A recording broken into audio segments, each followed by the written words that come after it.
sommes une petite association qui soutient et participe dans des projets culturels, aussi bien qu'éducatifs. Nous soutenons une école bulgare à Toulouse. Si vous envisagez un petit séjour en Bulgarie, vous souhaitez apprendre le corps bulgare, c'est bienvenu. C'est tous les samedis matins.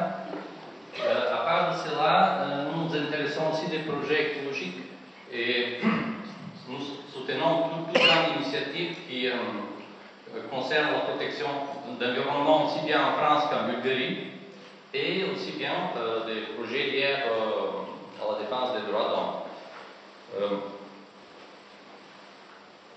Ce soir, on va vous présenter un documentaire bulgare qui est inédit en France et très mal connu en Bulgarie aussi, qui est sous-titré en français par nos soins. Peut-être vous vous demandez pourquoi notre association s'est intéressée de ce projet. Eh bien, c'est un fait qui est mal connu. La Bulgarie fait partie des pays qui ont le plus souffert de la catastrophe à Tchernobyl, comme le montrent par exemple les statistiques actuelles de la mortalité. La mortalité en Bulgarie est en égalité avec la mortalité dans des pays comme Biélorussie, comme la Russie. C'est juste un petit peu moins que la mortalité actuelle en Ukraine. L'Ukraine, c'est le pays avec le plus haut mortalité, d'ordre de 15 promille, c'est-à-dire 15 personnes sur 1000, en comparaison avec la moyenne européenne qui est d'ordre de 8-10, par exemple 8 en France, c'est-à-dire le double. C'est un fait qui est incontestable, chacun pourra le vérifier, et vraisemblablement c'est dû justement à cette catastrophe à Tchernobyl. Et j'espère que vous apprendrez un peu plus sur ceci ce soir dans notre documentaire.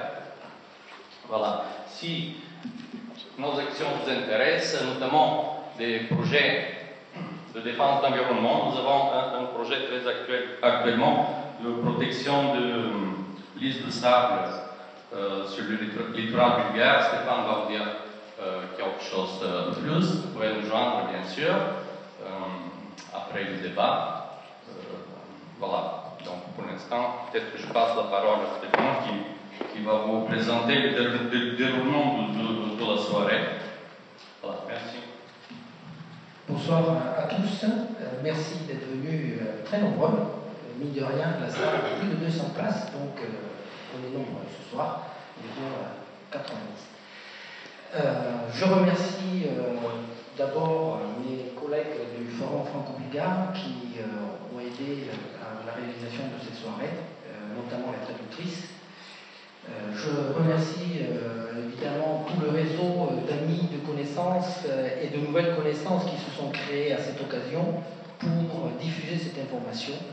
On a eu un accueil, une écoute parmi les associations engagées antinucléaires, mais plus globalement parmi des partenaires du monde associatif. Je tiens à saluer l'amitié qui nous fait l'adjoint au maire, M. Valadier, qui est parmi nous. Et donc, je pense qu'on peut aller plus en avant dans cette soirée en disant deux mots d'abord sur le film qu'on va voir.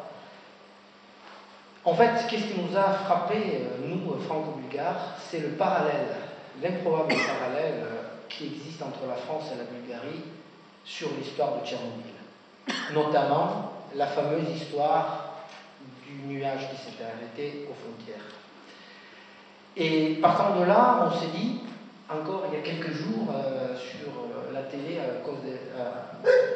en raison des 25 ans, il y avait plein de reportages, on voyait des cartes de l'Europe avec des données de radioactivité, et 25 ans plus tard, la Bulgarie était une tache blanche. Il n'y avait pas d'information sur la Bulgarie sur cette carte de l'Europe. C'était un atlas, c'était juste une mémoire sur Arte avant-hier, et il n'y avait pas la Bulgarie. Pourquoi il n'y a pas la Bulgarie?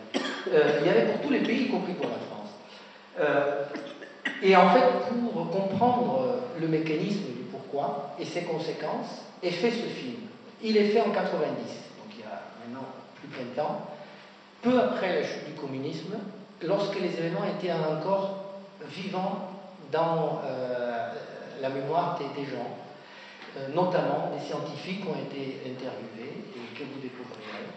Mais ce film est toujours d'actualité pour cette raison, parce qu'il reste une tache blanche sur la carte de l'Europe. Et l'improbable parallèle avec la France, parce que aussi, il faut savoir que quand on regarde les mécanismes qui ont été mis en place en Bulgarie pour dénigrer la réalité, eh bien on s'étonne de voir qu'il y avait ça aussi en France. Peut-être en moins de temps, en longueur, mais les résultats étaient les mêmes, c'est-à-dire la population n'avait pas pris les mesures de prévention nécessaires, notamment dans certaines régions.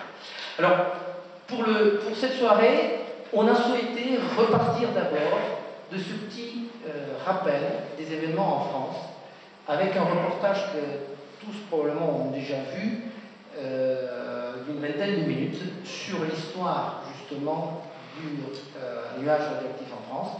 Donc c'est un reportage français qui était passé en envoyé spécial.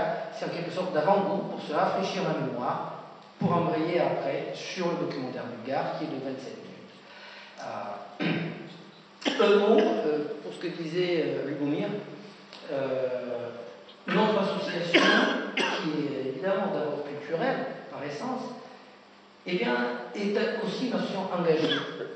Et les franco-bulgares, pour deux raisons.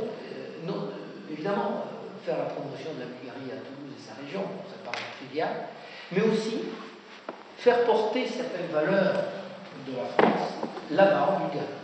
Notamment, il y a des bons exemples, même si on peut débattre sur l'engagement français dans le nucléaire, mais la protection du littoral, c'est un des bons exemples en Europe. On peut toujours demander plus, j'entends par là, mais je veux dire par rapport à ce qui se passe en Bulgarie, c'est le jour et la nuit. Donc notre prochain projet, pour lequel on voulait vous dire deux mots, c'est la protection, le sauvetage, ce que j'appelle, du lys des sables du littoral bulgare. Le lys des sables, c'est une plante qui vit dans le sable, dans la dune. C'est pas une...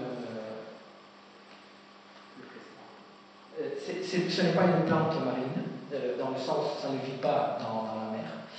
Alors, le lys des sables, c'est une plante qui se trouve à quelques endroits autour de la Méditerranée et à quelques endroits autour de la mer Noire. En Bulgarie, elle ne se trouve qu'à deux endroits. C'est une plante qui est en voie de disparition et est inscrite dans ce qu'on appelle le livre rouge, rien à voir avec Mao. C'est le nom du livre qui recense les espèces en voie de disparition en Bulgarie. Alors, j'avoue que je ne connais pas l'équivalent français, mais voilà, vous avez les plantes, les animaux, etc. Et le symbole de ce livre rouge est le lys des sables. Il est sur sa couverture. Et malgré ça, aujourd'hui, ça, ce que vous voyez, ce n'est pas un photomontage, c'est la réalité dans un des deux endroits où ce lys de sable pousse, sur la dune d'Arcoutino. Arcoutino, pendant longtemps, était une plage sauvage, mais après la chute du communisme, avec la démocratie, est venu aussi l'entrepreneuriat immobilier et touristique, qui, comme vous connaissez peut-être l'Espagne, a bien bétonné le littoral. Et ça se passe la même chose chez nous. Et sur cette plage, il y a une terrible pression immobilière d'un village de vacances qui s'est construit à 1 km, et les gens viennent prendre leur plage ici. Et bizarrement, à tout un tas d'endroits en Bulgarie, quand vous vous promenez, vous voyez qu'il y a des panneaux d'information installés par l'État ou par des sponsors. Ça marche pas trop mal pour se donner une image écolo. Et bizarrement, c'est le seul endroit qui recense une espèce réellement menacée et il n'y a aucun panneau d'information. Moi, je suis un habitué de ces endroits depuis que j'ai 5 ans, donc depuis 1976. Je connais son évolution et je sais que le projet est là d'exterminer cette plante pour planter un nouveau village de vacances au bord de l'eau. C'est pour ça qu'il n'y a pas de temps, parce que sinon ça attire trop l'attention. Et les touristes vont cueillir cette plante parce qu'ils ne savent pas que c'est une plante protégée. Donc voilà, notre projet est très modeste. Aller là-bas, avec un petit groupe d'étudiants toulousains, français et bulgares, nettoyer la ville, installer des panneaux d'information. Et pour cela, on va avoir le soutien d'un petit exploitant agricole local. Donc, soutien logistique sur place, j'entends pas. Donc voilà, si vous vous retrouvez dans ce type d'initiative, n'hésitez pas. Le budget est très modeste, on l'estime à 5 000 euros, sachant que le coût d'un panneau est à environ 250 euros. On installera une quinzaine pour couvrir cette région, cette zone. Voilà, je ne vous retarde pas davantage.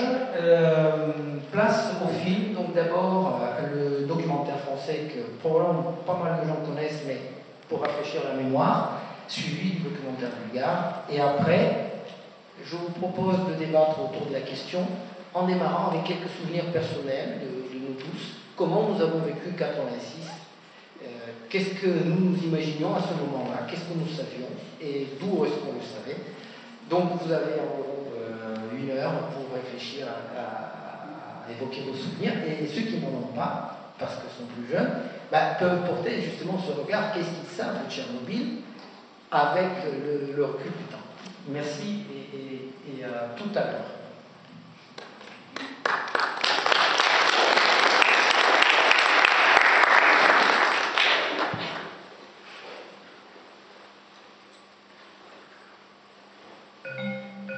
C'est l'histoire d'un nuage invisible, inodore et incolore. Le nuage de Tchernobyl était radioactif. Et officiellement, en 1986,